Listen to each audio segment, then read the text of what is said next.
नाज़रीन, अमरीकी कांग्रेस ने भारत के खिलाफ पाकिस्तान की कामयाबी जो कि उसने जंग के दौरान हासिल की, उस पर मुहर तस्दीक जो है वो सख्त कर दी है। ये वाज़ेह हो चुका है कि इस जंग के दौरान भारत के जो त्यारे थे वो भी गिराए गए और भारत को एक ऐसा नुकसान पहुंचा जिसकी वजह से वो 1980 की दहाई में गोया के वापस चला गया। उसकी जो टेक्नोलॉजी है वो भी पाकिस्तान से मात खा गई, उनके जज्बे भी पाकिस्तान से मात खा गए। और जो सूरत हाल थी, अगर अमरीकी सदर जो थे आगे बढ़कर इसके अंदर सुलह ना करवाते या रिकॉन्सिलिएशन ना करवाते तो फिर भारत के लिए जो नताइज थे वो बड़े खतरनाक थे। गोया के अमरीकी सदर ने अपने बगल बच्चे भारत को पाकिस्तान के रैत से बचाया, पाकिस्तान के गजब से बचाया। वो जानते थे कि आगे क्या होने वाला है, होने क्या जा रहा था। ये हम थोड़ा सा आपको बता देते हैं कि बेसिकली ये कोई ऐसी ख्वाहिश नहीं थी, कोई नेक ख्वाहिश नहीं थी जिसके तहत अमरीकी सदर ने ये जंग जो थी वो रुकवाई थी, बल्कि इसके अंदर अमरीका के अपने मकासद थे। वो चाहते थे कि भारत जो है दुनिया के नक्शे पर कायम रहे और चीन के खिलाफ किसी न किसी सूरत में वो उनका अलाई के तौर पर अपना किरदार अदा करता रहे। हकायक हैं जिसकी बुनियाद पर हम ये कह सकते हैं कि बुनियादी तौर पर ये जो जंग थी अगर ना रुकती तो भारत को ना काबिले तलाफी नुकसान पहुंचता। उसकी वजूहात की तरफ जाएं तो बड़ा वाज़ेह हो जाता है। नाज़रीन, जनरल ज़िया-उल-हक के दौर तक भारत जो था वो रूस के कैंप में था और 80% जो दिफाई टेक्नोलॉजी थी भारत की वो थी रूसी टेक्नोलॉजी, जो कि उस वक्त की मगरबी टेक्नोलॉजी या अमेरिकन टेक्नोलॉजी के सामने इंफीरियर समझी जाती थी, यानी उस मुकाबले की नहीं थी। पाकिस्तान ने उस दौरान भी, जबकि पाकिस्तान ने उस वक्त अनाउंस नहीं किया था अपना एटमी कुवत होना, खालिस्तान के इशू के ऊपर और कश्मीर के इशू के ऊपर भारत को बाकायदा जो पाकिस्तान ने उस वक्त इस टेक्नोलॉजी की मदद और जो वेलियंट फोर्सेस हैं पाकिस्तान की उनकी बदौलत जो थी भारत को बाकायदा नाकों चने जो थे वो चुभवाए हुए थे। सर जंग के खात्मे के बाद जैसे ही रूस टूटा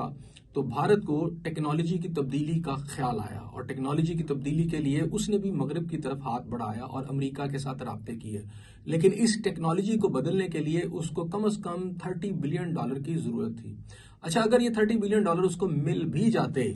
तो फिर भी ये मुमकिन नहीं था कि वो पाकिस्तान की जो फिजाई बर्तरी है उसका मुकाबला कर सकता, उसके सामने खड़ा हो सकता। नाज़रीन, उस दौर में भारत को तकरीबन $30 बिलियन चाहिए थे ताकि वो अपनी टेक्नोलॉजी को मगरबी टेक्नोलॉजी के बराबर लेकर आता या उस तरह की टेक्नोलॉजी बनाता या उनसे वो टेक्नोलॉजी लेता ताकि वो पाकिस्तान के मुकाबले पर आ सकता। ताहम मगरबी टेक्नोलॉजी का एक और मसला भी है, जो ममालिक जो हैं इस टेक्नोलॉजी को यूज करते हैं उनको कुछ मसाइल का भी सामना करना पड़ता है। एक तो यह है कि आपको पेमेंट जो है इब्तिदा में करना पड़ती है और दूसरी बात यह है कि वो टेक्नोलॉजी बड़ी सुस्त रवि से आती है। $30 बिलियन पहले तो बात है वो इकट्ठा करना मुश्किल था। अगर हो भी जाता तो फिर भारत अगर मगरबी टेक्नोलॉजी लेता तो फिर उस सूरत में उसको कम से कम 2 दहाइयों का इंतजार करना पड़ना था। लेकिन ऑपरेशन सदूर के दौरान पाकिस्तान ने जिस अंदाज से आउटस्मार्ट किया, आउट क्लास किया भारत की पूरी फोर्सेस को, ये बात दुनिया पर साबित हो गई कि पाकिस्तान की जो फजाई बर्तरी है और जो बड़ी बर्तरी है वो भारत पर बहुत ज्यादा है। पाकिस्तान ने उस वक्त जो चाइना का जो पाकिस्तान ने सैटेलाइट टेक्नोलॉजी, मिसाइल सिस्टम और दीगर असला जो चाइना से उसे हासिल हुआ था उसको इस खूबसूरत अंदाज में इस्तेमाल किया कि दुनिया पर यह बात वाज़ेह हो गई कि चाइनीज टेक्नोलॉजी जो है, चाइना की टेक्नोलॉजी ने पाकिस्तान के इस कामयाब ऑपरेशन के बाद ये साबित कर दिया कि ये जो टेक्नोलॉजी है वो मगरबी टेक्नोलॉजी से कहीं ज्यादा बेहतर है। उसमें इतना ज्यादा मतनू किस्म की इकसाम मौजूद हैं और इतनी ज्यादा अपग्रेडेशन हो चुकी है कि खुद मगरबी जो टेक्नोलॉजी है जिसमें राफेल त्यारे हैं या F-35 त्यारे हैं, वो भी पाकिस्तान के जो त्यारे हैं जो कि उसने खास तौर पर चाइना की मदद से हासिल की हैं, उनका मुकाबला नहीं कर सकते। तो अब अगर भारत जो है पाकिस्तान के साथ ऐसी कोई जंग दोबारा छेड़ता है तो पाकिस्तान भारत को जो नुकसान पहुंचा सकता है वो नाकाबिले तलाफी है। अमेरिका को भी इस बात का एहसास हो चुका है कि मिग त्यारे जो हैं वो चलती फिरती हवा में ऐसे ताबूत है जिसके अंदर जो भारतीय पायलट हैं वो खुद ही फिजा में दफन कर दिए जाएंगे। तो अब क्या भारत इस बात की जुर्रत कर सकता है? क्योंकि हालिया दिनों में भारत के वजीर आजम नरेंद्र मोदी जो कि इस वक्त हिंदू तवा की जो फिलॉसफी है उससे मगलूब है और इनके आर्मी चीफ ने पाकिस्तान को धमकियां दी, लेकिन क्या वो अपनी इन धमकियों पर अमली जमा पहना सकते हैं? जो टेक्नोलॉजी का हाल इस वक्त इंडिया का हुआ है वो बहुत वाज़ेह हो चुका है اور اس کے علاوہ یہ ہے کہ بھارت کے پاس اگر کوئی آپشن ہے تو وہ یہ ہے کہ پاکستان کے ساتھ ایک لمبے عرصے تک جو ہے روایتی جنگ وہ شروع کرے. اس میں شاید وہ پاکستان کو مغلوب کر سکتا ہے، لیکن پاکستان یقیناً اس کا موقع آنے نہیں دے گا. اب پاکستان کی جو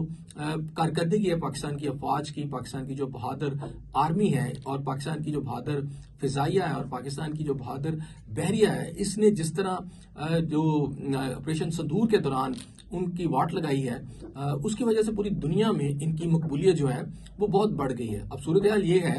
کہ لوگ جو ہیں، خاص طور پر جو آپ کے عرب ممالک ہیں اور بہت سارے اور خطے کے ممالک ہیں، وہ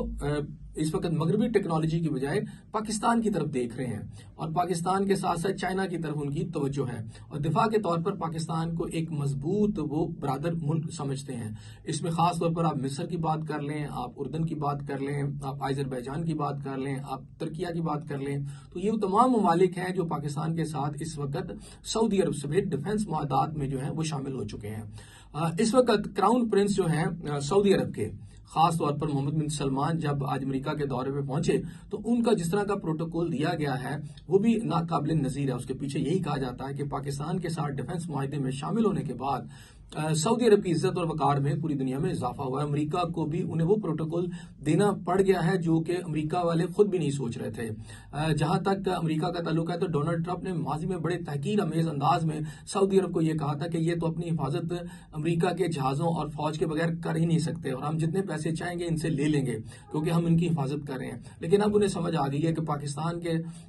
کی شکل میں ایک بہت مضبوط ملک جو ہے ان ممالک کے ساتھ موجود ہے، اس لیے انہیں ان کی عزت اب کرنی پڑے گی. ناظرین، پاکستان کی جو ٹیکنالوجی ہے، خاص طور پر پاکستان کے اندر تیار کیے گئے جو JF تھنڈر جو جہاز ہیں، ان کی جو پاپولیرٹی ہے پوری دنیا میں اس وقت تیزی سے بڑھ رہی ہے. یہی وجہ ہے کہ جو دبئی ایئر شو ہے اس کے اندر ایک برادر اسلامی ملک نے ان کی جو خریداری ہے اس کے اندر بہت زیادہ انٹرسٹ شو کیا ہے. افریقی ممالک بھی پاکستان کی ٹیکنالوجی، خاص طور پر جہاز اور ٹینک جو ہے اس میں خریدنے میں انٹرسٹ رکھتے ہیں. یوں آپ کہہ سکتے ہیں کہ بھارت جو ہے اگر اس نے پاکستان کے ساتھ جنگ چھیڑی تو اس کو ایسا نقصان پہنچے گا کہ اس کی نسلیں جو ہے آنے والی وہ بھی یاد رکھیں گے.